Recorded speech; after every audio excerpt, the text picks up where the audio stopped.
It was like 48,000 a month. We're sleeping or we're talking right here, and there's people swiping credit cards. And guess what? Every transaction, you're making money. There are a billion people looking to buy you when you build one of those companies. As long as they're swiping, there's always revenue. What's the most you've ever saved an organization? You're not gonna believe this, bro.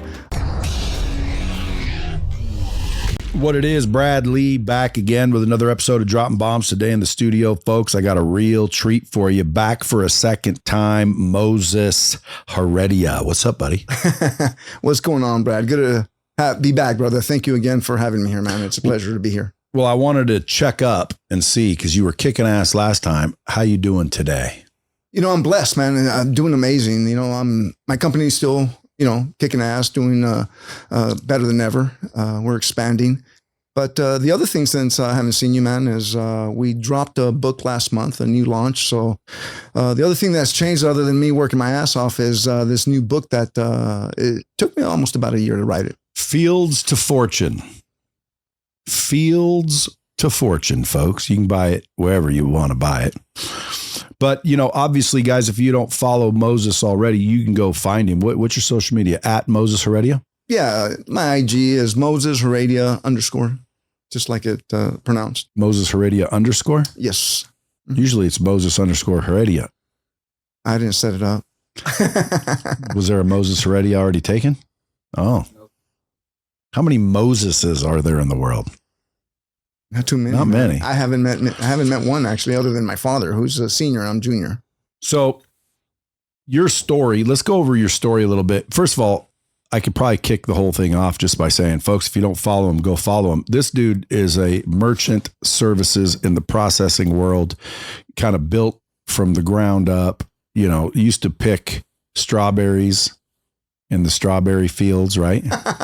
No, man, that's a weenie job, bro. I used to do the real hardcore shit. So I did bell peppers, cucumbers, cotton fields, and peanuts, and even pecans. So no, I never did strawberries though. How long did you have to do that job before you said, this is bullshit?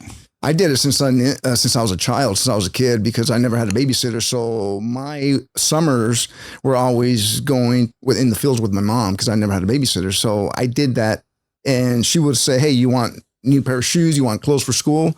Get out there and get after it." And she would take me there. So I did it for all my childhood until I moved out here to California on my birthday when I was 17. So listen, I know the grind very well out there, man, with my fellow immigrants and migrants. It was not an easy job, but it taught me where I'm at today and built up character where I'm at. Out of all the products that you had to pick, which one was the hardest?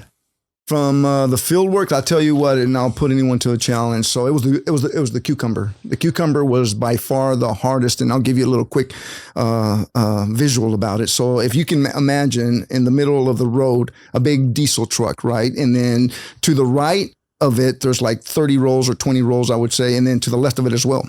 The diesel truck is never stopping, man. So it keeps going at a small pace. And the way it's lined up is you go there, you get 2 buckets, 5-gallon buckets, and you go to your roll, and you better hope you get there early enough, Brad, because if you don't, then you're going to get further and further away from the truck. Long story short, so, I was young. I was 13. I remember when I did this one. So I went, and mine was the furthest to the truck. And as you're picking on your hunchback, right? And you're putting all these cucumbers in the 5-gallon bucket, you got to run your ass all the way to the truck. There's someone there standing on a ladder that just dumps it, and they give you a token. And that token is worth 25 cents. So essentially I was in commission only 25 cents per bucket, man. And that one was definitely by far to this day, the hardest job or labor that I've ever done, man. 25 cents? Well, how many buckets a day would you get? Shit, man. Listen, we were lucky. I was lucky if I would make $30 a day. You know what I mean? It was tough. And that's because I wouldn't give up. There was a lot of adults who their back was hurting or they couldn't make it. I mean, they would just give up. So the truck eventually has to stop because there's not enough workers on either side harvesting, and they're letting a lot of produce go to waste. So they just completely stop it. So it's a very tedious job. Someone needs to do it. The cucumbers are not going to get picked on their own.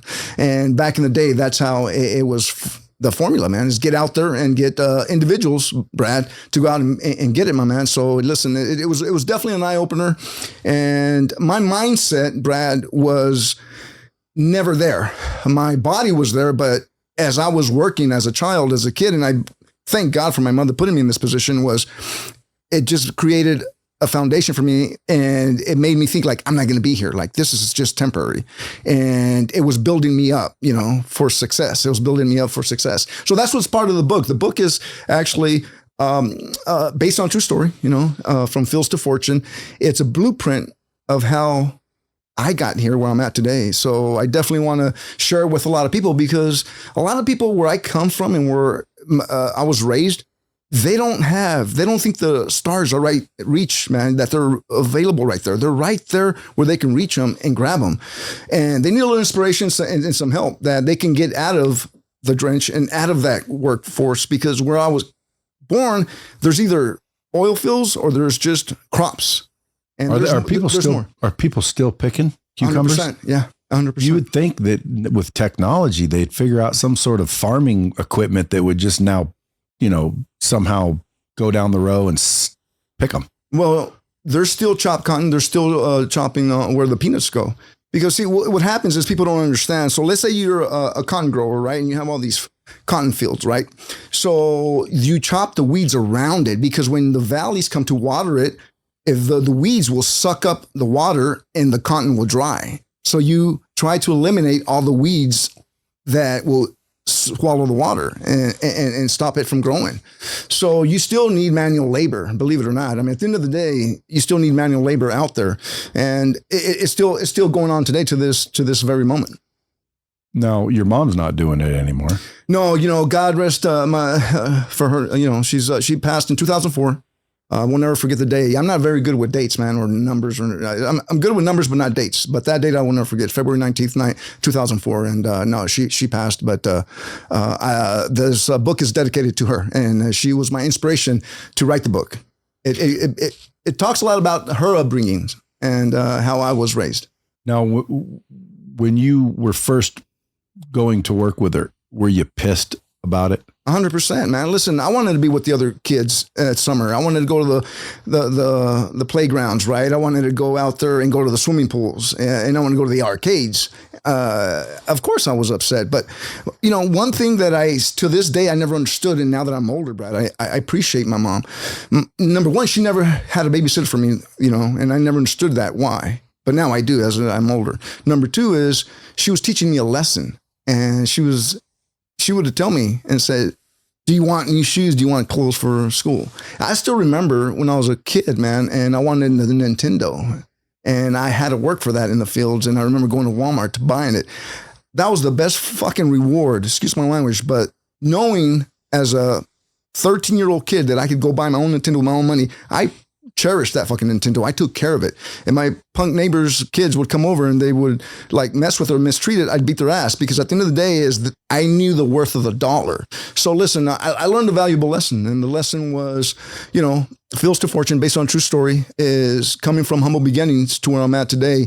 So the book is just like I said earlier, is a blueprint to showcase how entrepreneurs, it doesn't matter if you weren't born with a silver spoon, or your color of your skin, or the color, your race, or if you're educated or not. It doesn't, that shit is out the window. That doesn't mean shit to me, or shouldn't mean to your listeners anything.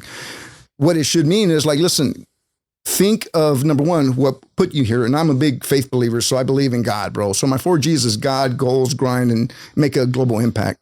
So that's where it starts, man. And it has a whole blueprint, and it discusses a little bit of my story, how I got to where I'm at today. And I've been very blessed. You think if people read the book, there would be like just a map how to get anywhere from anything, or do they have to end up in merchant services? They don't have to end up in merchant services. I can tell you that I get all walks of life. This is a book for every walk of life out there, every color, every race. It doesn't matter. I get DMs, and it's awesome, man. It really emotional sometimes, because there's DMs that I get, Brad. It says, you know what? I read a chapter this morning. I couldn't get out of bed. I read your chapter, Moses, and it inspired me to get to work. thank you for the scripture, because there's also scriptures in there that I relate to on each chapter, brother. So, it's not only is it a motivational book, it's inspiring, and it's also teaches people that it doesn't matter what walk of life you come from, man. There's always an avenue for everyone. Yeah, I don't have my bombs button anymore. They took it from me. See, there's a bomb. There you go. Well, that's what I try to tell people. So like, I always want to reinforce that, because mindset is what it boils down to. A lot of people's mindset is playing this old narrative that, poor them, victim them. And it's like, listen, I was a victim, technically. I had the same bullshit. I came from nothing. You came from nothing. But when we look back, we're both like, you know what? That sucked at the time. But in reality, what if your mom would have let you went and play on the playground? What if your mom would have let you or bought you an Xbox that you didn't appreciate? Where would you be now? Because right now you could be nowhere. Yeah. And you could be like literally nowhere. And you wouldn't realize it was because your mom didn't basically start teaching you early that, it sometimes is it's the pain that you're cursing is literally the same thing as what you're praying for, the strength to prevail. You know what I mean? 100%, brother. And I take that to heart, and I appreciate that. And one of the things that I did, Brad, and writing this book, it wasn't for the money or for to really make something out of that book. It wasn't for the attention or the money, but it was to inspire. And by the way, I'm actually going back to my childhood elementary school, and I already made contact with the folks there. And I'm going there to talk to the children, because the school that I went to, it was very low income, and still is. It's on the other side of the tracks. And, they don't really see or have that much of a future there, or they're really not inspired. So going back and talking to these children and the kids, and not only that, my teacher, I already contacted her, who was my first grade teacher and my fifth grade teacher. They agreed to be there present when I go back. And I also have them in my book. And the teacher used to give me her hand-me-downs from her son that was about my age. And we both played football. So there's a lot of history and a lot of stories there, but it resonates with a lot of those children out there. So I'm going back, not for the money, because there's no pay here, or for the book. It's to inspire. And if I can help one children or one kid be what they want to be, because back in the day when you and I were kids and we were in elementary school, man, the teacher would say, hey, you can be whatever you want to be. You can do whatever you want. Well, shit, I didn't get that. I didn't understand that. Now looking back, I'm like, now I understand what she meant. Now I know what she was trying to do, but they don't know how to inspire.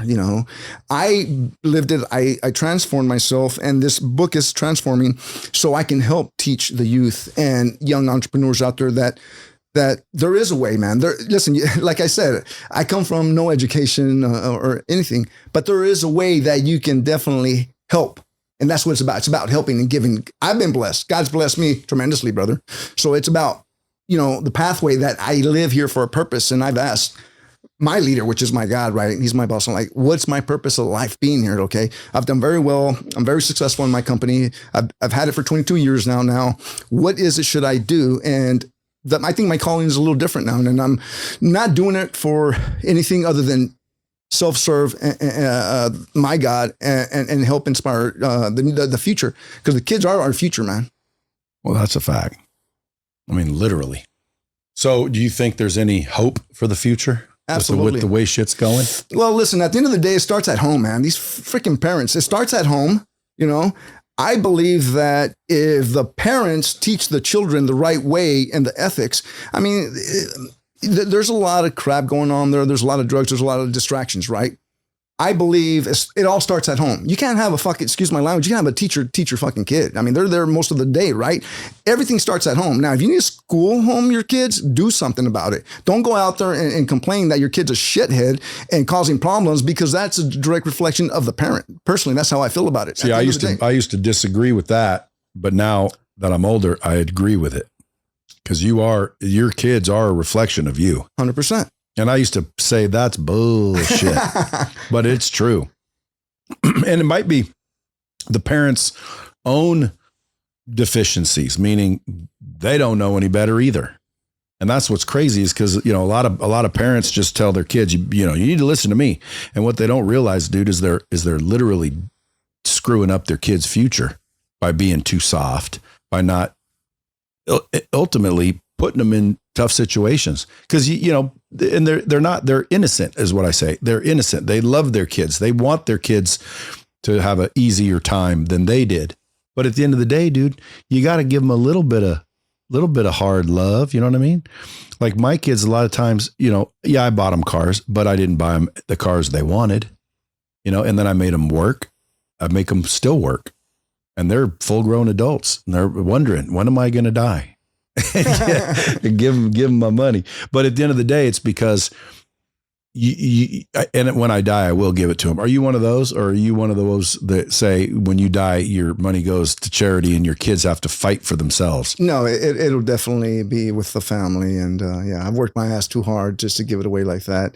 But funny that you're mentioning something about kids, man. So I was having breakfast with some of my colleagues in my industry, right, in merchant services. And they said, hey, Moses, man, my kids are just waiters. They're just waiting, they're waiting. And I thought they were like servers at a restaurant. I'm like, what do you mean waiting? He goes, no, they're fucking waiting till I die so they can take my money. I'm like, I started laughing. I mean, it's not a funny situation, but he was being serious. So listen, at the end of the day. Well, then you already ruined them. Obviously, so I believe in structure, man. So there has to be structure. Like you said earlier, like, listen, okay, and I think the key word, Brad, is earned. They need to earn their stuff. They need to earn it. Teach them the right way. That's my belief, man. Yeah, and not let them be annoying and bratty and ungrateful and rude, quite frankly.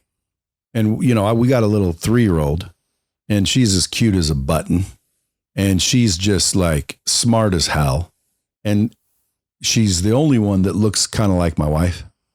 I say kinda because she looks a little like me, but mainly she looks like my wife. And my wife, she loves it. She loves it. It's like a little mini me. Yeah. So like, dude, she kisses her butt over everything. And now she's 3. She's starting to throw a tantrum. And people say, well, that's just the kid. No, it isn't. That's the parent. I think. Have you ever? No, I think you're right. Your kid throwing a tantrum in a store, and you're just sitting there as a parent, dude. Snatch the kid by the back of the neck, march him out to the car. I ain't saying beat him and abuse him. I'm saying don't allow them to throw a tantrum. Yeah. And if they want to throw a tantrum, throw them in the car, shut the door, and stand outside the car until they're done, and force them to apologize when they fight with their kids or their siblings. Take away their phones. Like, you have to do something. You can't just let them be brats. 100%. And so me and my wife were getting into a little bit of, this and that over it because like she just wants to baby her. And I'm like, babe, why do you want to baby her? Oh, she's my boo-boo doo-doo-doo. I love her so much. Well, again, if that's the truth, and I know that it is, then you can't do that. It's just like, if you love your kid, why are you feeding your kid ice cream all day long? Well, I want her to be happy. No, you're feeding her ice cream all day long. You're giving her diabetes prematurely. You're getting her overweight, so she's going to get made fun of in school. If you truly love your kid, you would give them healthier options. And if they don't like it, guess what? They'll eat eventually. Right. I've proven that to my 100%. Wife too, because my kids were picky. And I said, just don't give them any food. Well, that's all they'll eat. I said, want to bet? Yeah. Yeah. We went almost a day and a half. And then guess what? They started to eat what we were giving them. And now they're like a mix because, again, we do want to give them the good stuff too. But I think I've had 3 chances now at parenting. So I'm getting better. You get better over time. How many kids do you have? I have one baby boy, 6 months old. So don't baby his ass, dude. You better bring him to the field somehow. There's still a field. This just may not be a cucumber field. It's a freaking merchant services field. Yeah, 100%. You want him to take over the company one day? You know what, Brad? I wrestle with the idea, right? I definitely want to inspire him to do, or any, even future children, because I love kids, right? I want to give them enough so they can determine what they want to do. I don't really want to push them any direction other than on the right direction and have them earn it. Right now, of course, I mean, in my eyes, I'd like, oh yeah, I'd love for them to take over, take the torch and run it and make it better, do it better than I did. Right. And there's much more technology, AI coming out, and you wrestle with that idea. But at the same time, I also think like, well, am I going to let my kids play sports or they'll get injured? I was like, I'm gonna let them do what they want to do, and God bless them, and hope for the best. I don't want to put roadblocks or restraints on them. I want them to flourish and do what they want. You know what I mean? At the end of the day, there's a lot of successful people. It doesn't matter what the hell these kids. I mean, listen, there's YouTubers out there. There's a bunch of successful kids out there that are doing amazing, right? They're multimillionaires. And when I was younger, I'm like, who in the hell is going to be up here doing games or YouTubes or that kind of crap for money? If I have kids, I wouldn't want them to do that, right? But now I'm like stepping back, like, wait, there's a lot going on that the world's changing that I don't want to keep a roof over them and say, no, this sky's not the limit. Here's your roof. So, yeah, so that's how I feel about that, Brad. Don't you have an exit plan for this merchant services company? You know what, Brad? No, man. I mean, I've gotten offered several opportunities to sell by even some big financial institutions. But I mean, it's still going. I'm young at heart. I love what I do every day. So I don't plan on selling or retiring anytime soon. I mean, I've heard the saying, retire is to expire, and I'm not there yet. I'm still young at heart and I love what I do. So there's no exit strategy. I mean, listen, at the end of the day, I could retire right now and just stay home, right? And things will go fine because I've built a company and it's been in business for 22 years. So it's self-efficient, right? But that's not what I like. What I like is challenges. I like growing it, getting bigger. I mean, getting more. More is not always better, but at the end of the day, for me, it is. I mean, I love challenges, and I'm that type of guy that I just can't sit home, and I need to be stimulated, bro. I need to get shit going and find a pathway. When I hit roadblocks, that's when I'm at my best. When I have a problem and I need to be challenged. And that's one of the things that goes back to my book, Brad, that my first grade teacher and Mrs. Hicks, Barbara Hicks is her name, she actually understood me, and I wasn't challenged at school. So while all the other kids, and it's in the book, I'll give you a little taste of it. So while I was at school in elementary, all the kids would be doing the work. I would not do my work. I would negotiate with her and say, you know what, I'll do my work later. Let me go straighten out the first aid kit or straighten out the books. Or there was stuff around the classroom that I guess I had OCD or I had to just like take care of something. I had to just, so you know what? She's the only one that understood me and would negotiate with me.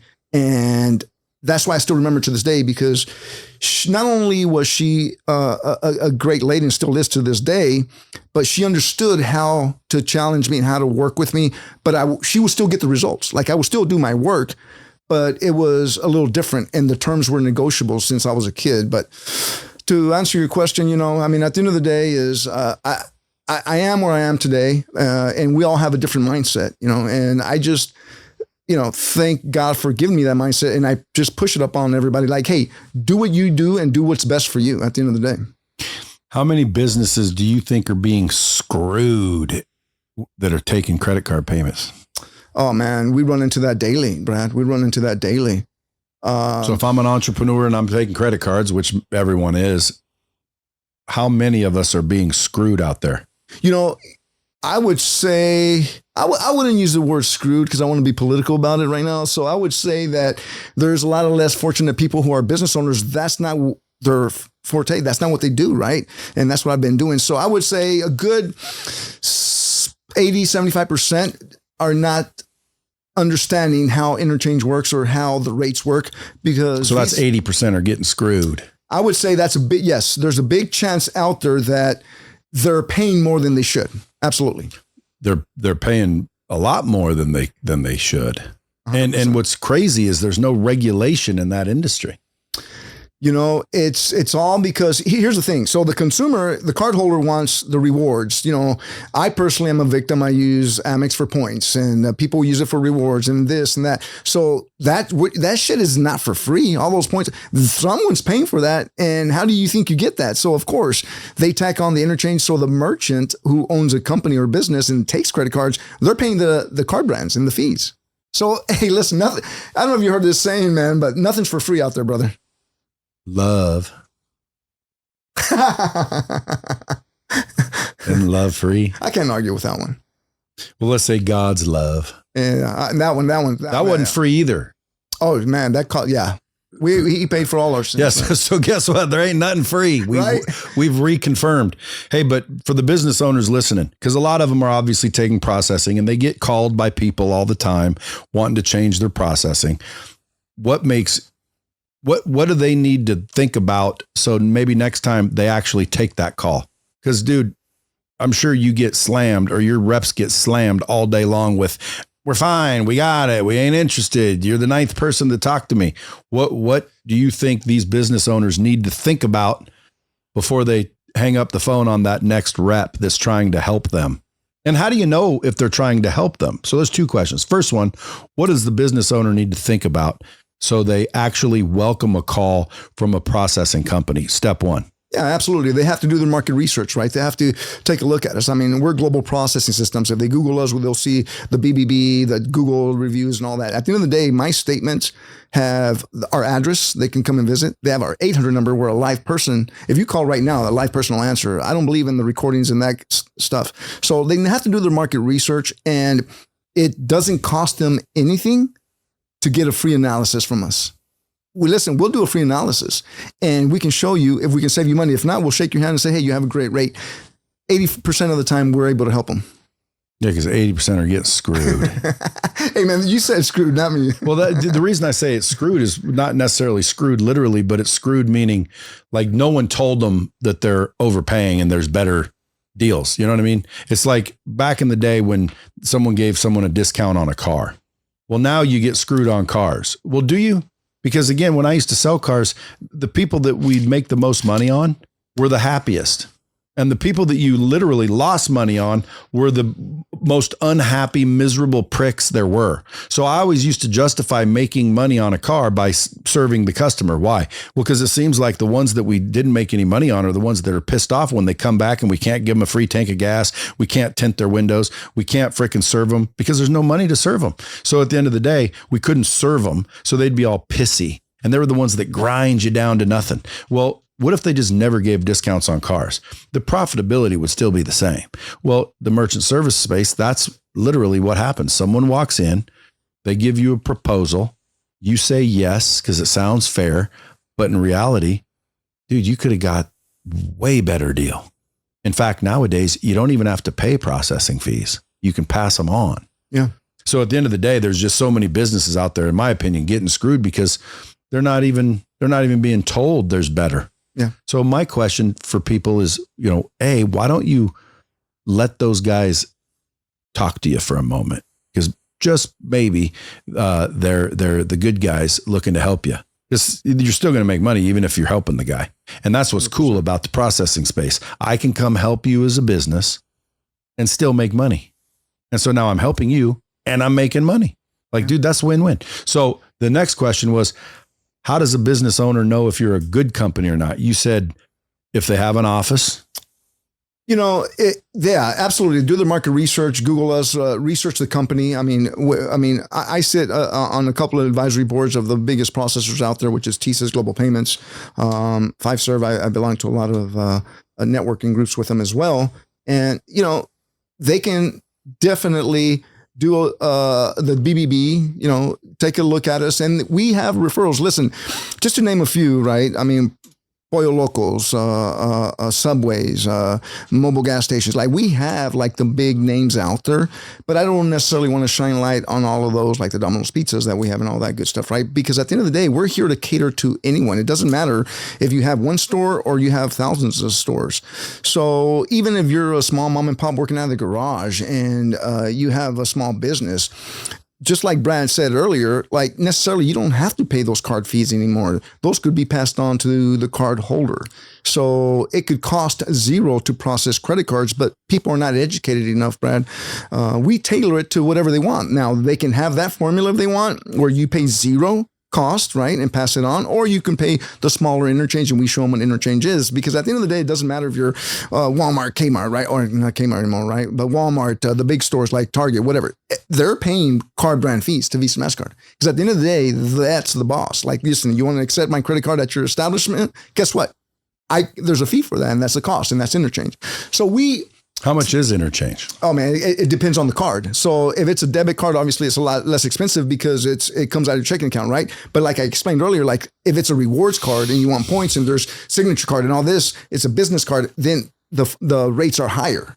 So it just depends on the card, and there's probably hundreds and hundreds of interchange categories out there for different types of cards. But if you were a business, wouldn't you want real merchant services? That's his company's name. No, you would want global processing systems. I love how you threw that in there, brother. Hey, I told you off camera, man, or off the mic that, you and I are very similar, and we have a lot of things that we're very similar in a lot of ways. But no, that was good. I like that. But no. Smooth. Smooth operator. But hey, you could have played it off by saying, yeah, exactly. And that's what global is. So we don't have an office. I don't think office is a way to tell. And I used to say, dude, see if they got a real office.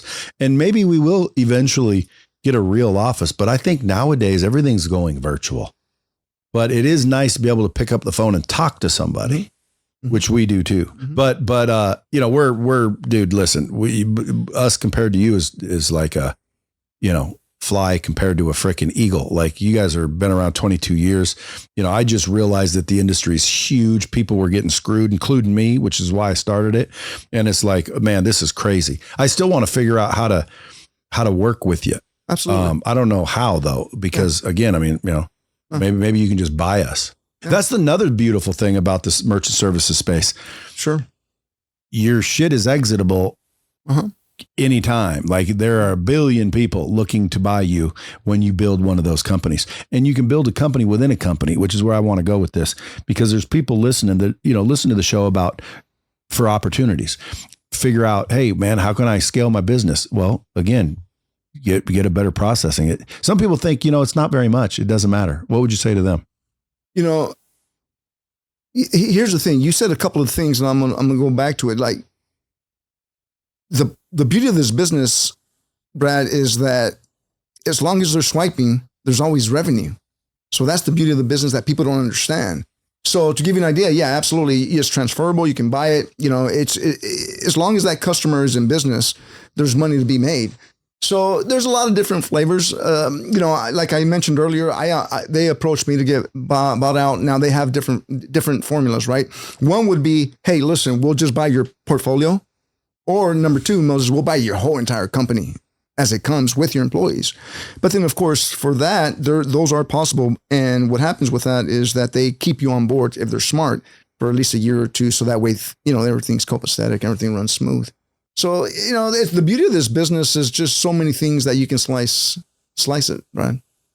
Well, but if I'm listening to the show and I want an opportunity, can I build a business inside of your business? Meaning basically build a business in your business. We have what we call ISVs or ISOs, which is independent sales organizations, and they get a lower rate because of my volume. So I've been doing it for so long that I have the volume and the structure already. So they come in under my umbrella, and they can call their company ABC Processing. I don't give a shit what they call their company, right? But they can benefit the rewards of what I have built for 22 years. I've built the product, fulfillment, customer service, tech support. I have everything. So it's a one-stop shop. So are you an ISO? Yes, I'm registered directly through Visa and MasterCard and the card brands. Absolutely. I mean, they audit me every time they want. They check my financials every time. I mean, you have to squeaky clean. You can't even have a felony. You have to walk the straight walk in order to have to be where in my level where I'm at the end of the day. So to answer your question, like, yeah, we have several independents that come underneath us, but they reap the rewards that we have, and we give them the pricing, and they make more money with us. And you probably just make a little tiny sliver. I'm not greedy. Listen, I'll make pennies on the dollar. Like, I'm not greedy. At the end of the day, volume to me is what matters. Yeah, well, that's what should matter. But there's a lot of people that would be thinking, well, if I go under him, I'll get less than I could get direct. Well, that's not true in this case. Someone couldn't just start a company and go get the same deal you could give them. Absolutely not. It takes them years to work up to those levels. Number one. Yeah. But I would want people to understand that they can reach out to Moses or your company and get into the system, get into the space. And within 2 or 3 years, maybe quicker, literally build a company of your own, recurring revenue, 100% exitable. Like, in other words, there's no problem selling a merchant services company. I'll buy it. 100%. Yeah. So would you, so would other ones. So like, it's one of these things. It's like, people don't know about it, and that's why I got into it. I'm like, dude, this is unbelievable. Number one, companies are getting screwed. They don't realize it. And there's millions of them. They're everywhere. All you got to do is be a good talker, good relationship builder, and go build some relationships as an individual. And you can put together $50,000 a month in recurring revenue and then literally go travel, go enjoy your family, relax. You don't want to be rich? No problem. Just make $50,000 a month till your bills are 10. And dude, you're rich. That's in my opinion, financially free because the accounts keep paying you. Yeah. So like, everybody should consider, even if it's part-time, especially stay-at-home moms, realtors that can't seem to sell any houses, like, consider for 1 minute getting into the merchant processing space. Absolutely, Brad. And you said something that's a key point. Listen, it's not like if you sell a car or sell a home, right? You sell a product, you'll get commission off that. But at the end of the day is the residuals where it's at. And while that's what the RR on the headrest of a Rolls-Royce stands for. You know that, right? You told me that before. Yeah, everybody thinks it's Rolls-Royce. I'm like, no, dude, it's recurring revenue. And you know what? That's the beauty of the business that we're in. Because at the end of the day, Brad, we're sleeping or we're talking right here, and there's people swiping credit cards. And guess what? Every transaction, you're making money. So that's the beauty of the business. You, like you said, you could go on vacation, you can go away for a month or two. That money is just adding up. And people don't understand it. Yeah, and that's what people really want. When people say, I want to be rich, they don't really care about being rich. They want to be free. 100%. They want to be free to do what they want and be able to afford the nicer things and the luxuries of life, healthcare, good schooling, food, clothes, trips, vacations, experiences. Without recurring revenue, dude, that is a bitch. Yeah.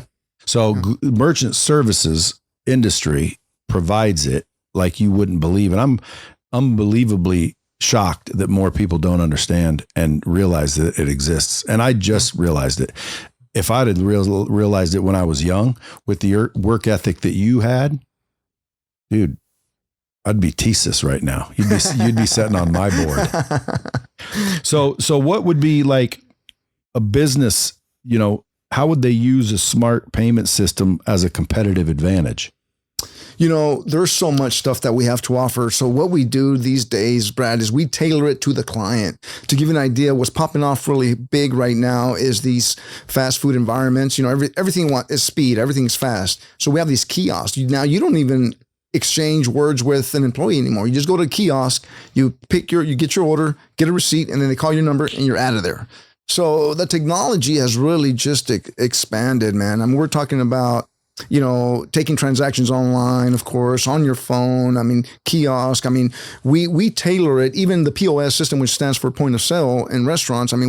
We have our techs there that go ahead and put the diagram, the pictures, the tables. It's just beyond. And every day there's always something new, interface, a new product, new services. Like, it just keeps going. It hasn't stopped. Every day I have to keep up with the technology and go to conventions because there's always a new product, better product coming up. So it's a challenge, and it's good to keep up with it. And there's always something better and new and faster and more secure. But some of it's hardware, and then some of it's the processing. A lot of people get mistaken that the machine is the processor. Now, I can put plug in my iPhone and swipe a credit card. Yeah. Tap a credit card. Tap a credit card on an iPhone. What do you think's coming to where those machines aren't even going to be necessary anymore? Well, you know, we're actually doing a lot of anything that's iOS, which is on a iPhone or a regular Android laptop, whatever it is, like tap to pay or just key in the information now. It's like terminals are still there, you know, but they're sooner or later going to be obsolete. It's just the technology is just advancing every day, man. You heard of the chip in the hand thing? Yeah, I've heard of that. I think they have it in another country where they just go. Were you ever going to get that? No, man, I'm cool. So what if all of a sudden that is the only way to use credit cards and payment systems is the chip in the hand? You know what? Then I'll have a fake hand, carry that son of a bitch around, and I'll have the chip in there, and I'll just use that one. But you'll never get the chip. Listen, I learned many years ago never to say never. So I can say never. I don't. I will know. Never. I haven't crossed that yet. I will employ somebody with a hand that's chipped, dude. If you have faith and you read the Bible, yeah, dude, the mark of the beast and the chip in the hand, dude, that's the real deal, huh? And it says in the Bible, do not take it. Yeah, and it says you won't be able to do business. Basically, you won't be able to buy or sell. And you'll technically be forced to take this mark. Now, again, I don't know if the chip in the hand is it, but it sure sounds like it. And I would rather be safe than sorry. Yeah. So to me, it's like, what if I couldn't buy and what if I couldn't sell? Well, then, you know, I'll hire somebody. Sure. But then if you can't buy and you can't sell, how do you make money? So it's almost like, that's why you're never say never. Cause like, what, I don't get it. Like, I guess I probably would wait and see, but dude, I'm just scared. Cause like, what if you're forced and there's no other way or you will perish? Would you have that strong a faith and conviction not to take a chip? Yes, I wouldn't take it. Bullshit aside, Brad, I listen, man, I wouldn't cross that path. I wouldn't take that mark of the beast bullshit. But listen, how do you know that's it though? I don't know that's it, but I tell you, I haven't crossed that bridge. But if I cross it and I feel like that something's not right, or not in my wheelhouse of faith, then I'm not going to touch it. But to answer your question, there's already some of that stuff going on. I know, I've seen it in other countries. And it seems convenient if you ask me. If I could get rid of my Ridge wallet with 100 credit cards in there. In other words, I don't even use 100 credit cards anymore. You know, the main credit card I use, and I use the only one I use mainly is the American Express. Points. It gives me points. Number one. Number two, you pay it off at the end of the month. It doesn't cost me anything. Yeah. Might cost the merchant. Oh yeah. Doesn't cost me anything because I pay it off. So I mean, why would you need any other credit card? Yeah. That's the one I use. I've been using that for years. But you have more. Yeah. Why? I keep asking myself, why do I have more than just the American Express? I don't use them. But they're there. They're there. I do have them. I mean, I got a shit ton of them because I used to like think it was a status, but at the end of the day, this one can buy anything. Yeah. There's no limit on that really. Mm-hmm. This one is just for a different entity. Mm-hmm. And this one is personal, but those are the only real 3 credit cards I use. Yeah. And I still have this many more. And it's like, dude, I never use those. Here's the thing, man. I got the Ridge too, right? So you like that. So here's the ones that I use. This one has no limit. Is that a black one? Yeah.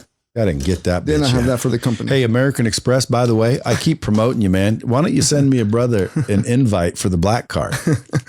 What is the rule with the black card, dude? You just spend a lot of money. I do. Well, you got to spend more. How much more? I have no idea. I just spend a shitload. That's all I know. But I've been doing it I've been a member since 91. So when did they say, hey, how would you like a black card? It was many years ago, and they contacted my office, and I think it's a $10,000 initiation fee or some bullshit, and then I think it's $5,000 a year after that. So yeah, but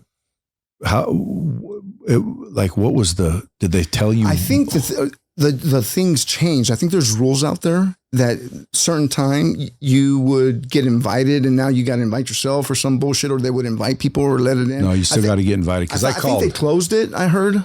Yeah, you can't get one just normally because, dude, I probably put,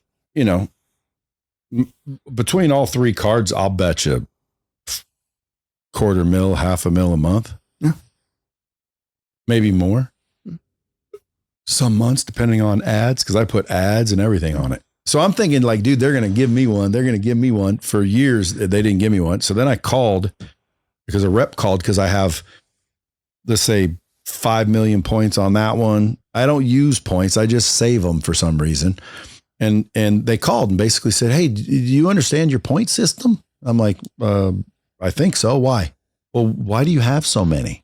Why aren't you using them? They're trying to get me to use them. Number one, why do they want me to use them? That makes no sense to me. I have no idea. Yeah. So they're calling me basically saying, hey, just, help you. And I said, how do I get the black card? And they said, oh yeah, that's by invite only. And I'm like, well, who can invite me? And they said, well, we don't know. And that if, you just wait and see. And I'm thinking, okay, well, so you don't know either. Does anybody know in the whole world? And American Express, bro, listen, I'm going to start saying, I hate American Express. I'm going to start using a Visa. Does Visa have a black card? Yeah. Equivalent. Do you know the really rich of the super rich? Do you know what card they use? I just found out about one the other day. No, I'm sorry. It's the MasterCard, not the Visa. But they have a MasterCard has the black card. Is it the same? I don't use it. It's not really the same, is it? I don't really use it. But it sounded clinky. It's metal. Yeah. That's kind of like having a Bentley instead of a Rolls-Royce. Nice, but not really the same. Now, what was I about to say? Damn it. I forgot. I don't know, man. It sounds like you're spending a lot of money though, man. Let's go shopping and spend some money on me, man. Sure. I was gonna give some good value here. It'll come back to me. Anyway, I want a black card and you don't know how to get one either. And no one will tell me. And I know a few people that have one. And I know people that have one that I didn't even know really had that much money, but they were spending money. And I said, how much do you spend? They said, $200-300 a month. I'm like, see, I'm doing that. Mm-hmm. Maybe they just don't want me in there. I'm joking. No, I don't think it's that, Brad. I think it's just, they probably changed their criteria, but I know I've been a member since 91. And then, I remember what I was going to say. I spend a shitload, of course. I don't know what a shitload means. Well, just I've been doing it for so many years and I pay it off at the end of the month. You do the same thing. So I don't know what maybe it might be a $500,000 and I haven't reached it. Hey, here's the thing, man. Maybe feel sorry for the Mexican and not the white guy. I don't know. I can't tell you, man. Well, I am Mexican with Spanish, but like 2%. Yeah. I got to go do one of those 23andMe and find out. But I know my grandmother's pure Spanish. There you go. Okay. Celestina Jaramillo. I told you this last time. Yeah. My mom's name, which was very similar. My mom's name is Celestina. Yeah. So we called her Sally, but yeah, we called my mom Sally as well. Her name was Celestina Jaramillo, which is 100. And she speaks Spanish to us, but my dad stopped her and didn't want to speak in Spanish for some reason. Anyway, back to what I was going to say. The really rich, like you think the American Express black card's like the shit, when in reality, there's cards that like super wealthy people get that you don't even hear about. I just saw one the other day. It was called like a JP Morgan Palladium card or something. It was like metal, of course, but it was like, you have to have a minimum net worth of like 100 million to get it or something crazy. But anyway, we're talking above where most people are going to go. Let's figure out how a business, I want business owners, because a lot of business owners listen to the show. How does a business owner take advantage of savings if they're not that much? Like a lot of times when people would call me, what are you going to save me? Like, I'm not spending that much in merchant services, so it's not worth dicking with this. What would you say to them?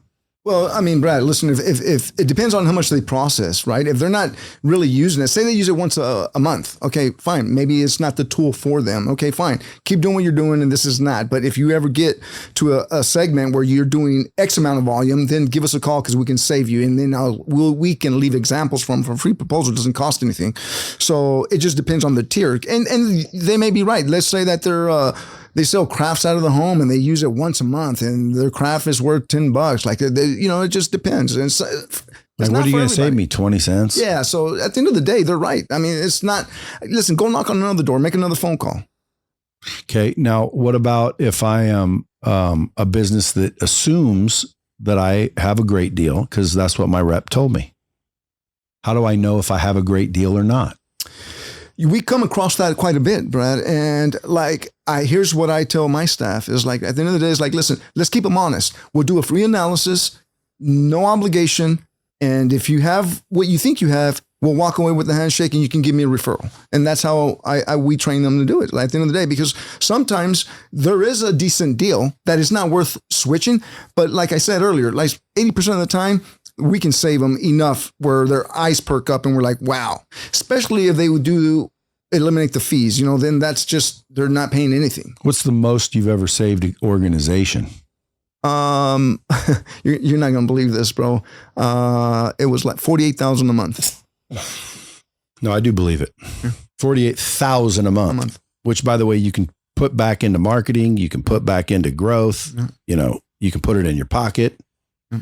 It's a lot, dude. Of course. What about, people listening that are interested in the opportunity of starting one under your brand?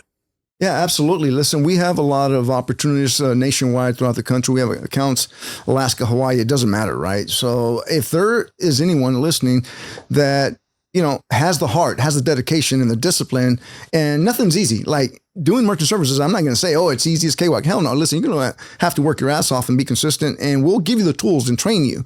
I would say reach out to our office. They can even go on my website, mosesheredia.com.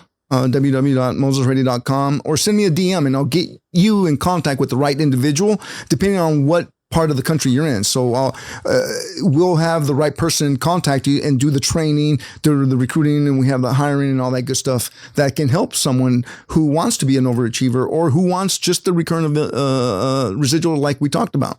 Are there any tricks so I'm not the farthest one from the truck, so to speak?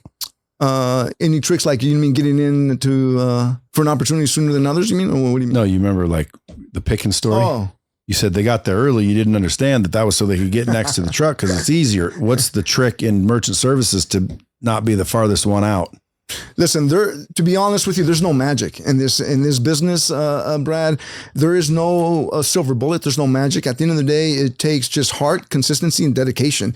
You call our office. If you have those abilities, then give us a call. We'll train you and walk you through the right steps, man. But there is no, we've had training classes, and I pass by the conference room and I see a couple of people and I'm like, this person is going to be a dynamite in our business, right? They just have everything charismatic, the looks, and but you know what? Those are the ones that disappoint me a lot of times, because the one that was quiet, that didn't know anything, and that was very humble, outperformed all of them. So you really never know. At the end of the day, I'm preaching to everybody, right? I don't care if you're a stay-at-home mom or you've never been in sales or you're a customer service, right? Like, this can work out for anyone. What if you're ugly, though?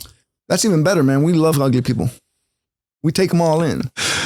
Well, the reason I say ugly is because you said, they're sitting in the conference room, they got the looks. What is the looks? The look is, well-dressed, well-groomed, and well-spoken and charismatic. So that doesn't always, don't judge a book by its cover, right? There's a book right in front of me. Don't judge it by its cover. You got to dive in. And there's people who really impressed me who didn't look as great on the outside, but in the inside, and the dedication, the discipline, and the hunger that you talked about earlier. Yeah, hunger is the key. Yeah. That's what the key component. And hey, we're willing to take them in and give them the proper training as long as they're willing to work hard. Okay. And I think finally, back to your book, Fields to Fortune. Like, walk me through the chapters, if you can. I mean, sure. I know it's hard to do, because if you said, walk me through your chapters, I don't remember all the chapters, but like, what is the book going to teach me?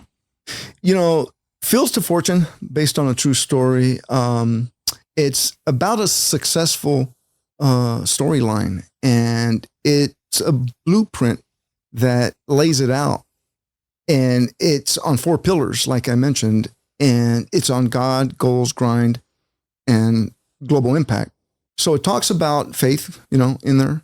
talks about the grind, because at the end of the day, the grind and setting the goals is what's going to get you somewhere. So it talks about life where the struggles were not easy. There was time I didn't have enough food to eat, or my lights bills weren't paid, or I didn't have transportation. So it talks about, and it takes you all the way through the success storyline. And it's more of an eye opener for everyone that's listening and that's struggling in their life. And sometimes, I remember having no hope, but I had God in my mind and in my vision, and I would pray. And I remember praying in my, when I was a kid, I remember praying in my kitchen and just crying, like sobbing. And I was like, God, why did you bring me to California? I'm not succeeding here. Like, I'm about to throw in the towel. And I never gave up. And having faith, it talks about that. It talks about miracles in there. There's a lot to cover on there. Can't give you the whole full chapter by chapter, but at the end of the day, if anyone struggles with criticism, color of their skin, not educated, and that's a lot of us, man. A lot of us don't have the money. We're not born with a silver spoon in our mouth.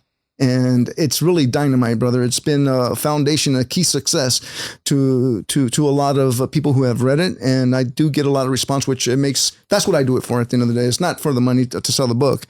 At the end of the day, is for, if I can help someone one day or inspire them to think of an idea of how I came and how I was able to succeed with no education or anything underneath my belt.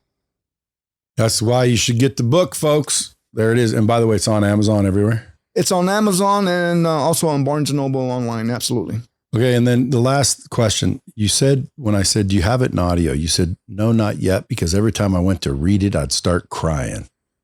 Now, why would you cry about it? Shit, Brad, you always got to get me in an emotional state. You did that last time, but listen, brother. Yeah, but I mean, like, dude, now that you can look back, because hindsight's 2020, yeah.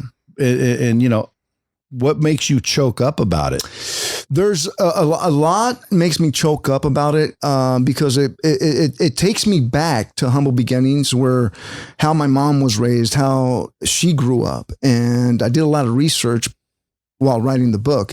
So it takes me back emotionally and mentally when I was struggling. I didn't have two nickels to rub together, I say, right? So I would walk to the Metrolink. I would take a pedal bike. Back then in 94, 95, brother, they didn't have electric bikes, right? So I had to pedal my way ass to my clients.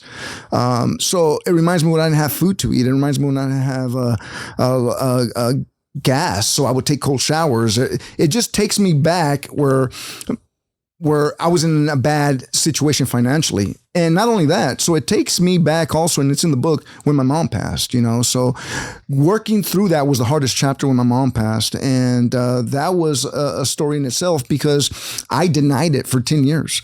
I acted like my mom didn't die, Brad. I ignored it. I wouldn't look at pictures. I didn't have pictures of her. When my family would talk about my mother, I would ignore it, go to the other room.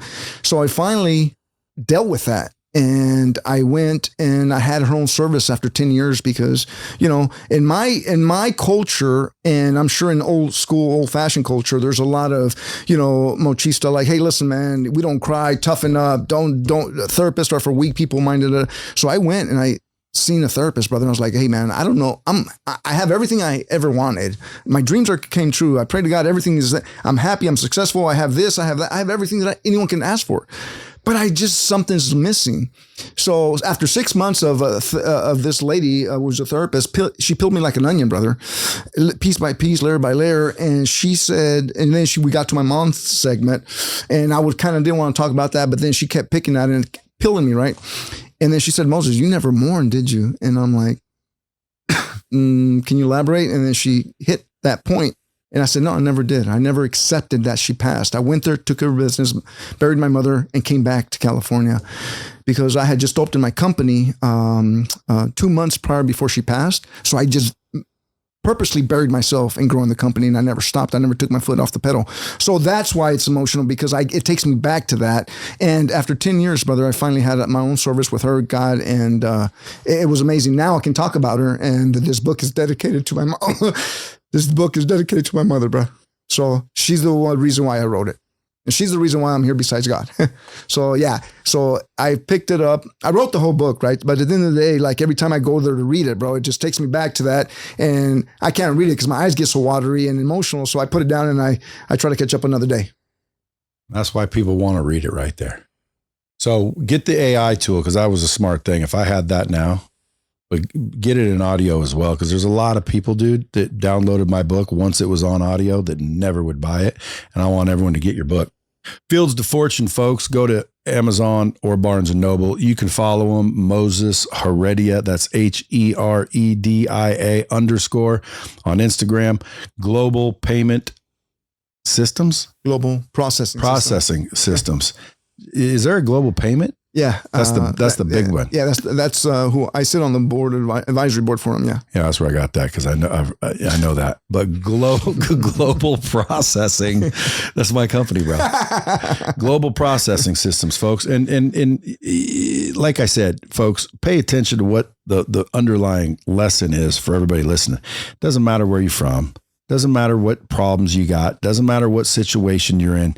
You can always get out of it if you got the right mindset and, the discipline to keep going. Don't quit. Appreciate you coming in. No, thank you. Listen, Brad, thank you for having me again, brother. It's always a pleasure to see you, and God bless you and your family. Thank you for having me again. I appreciate you. My pleasure. Folks, till next time, keep it real.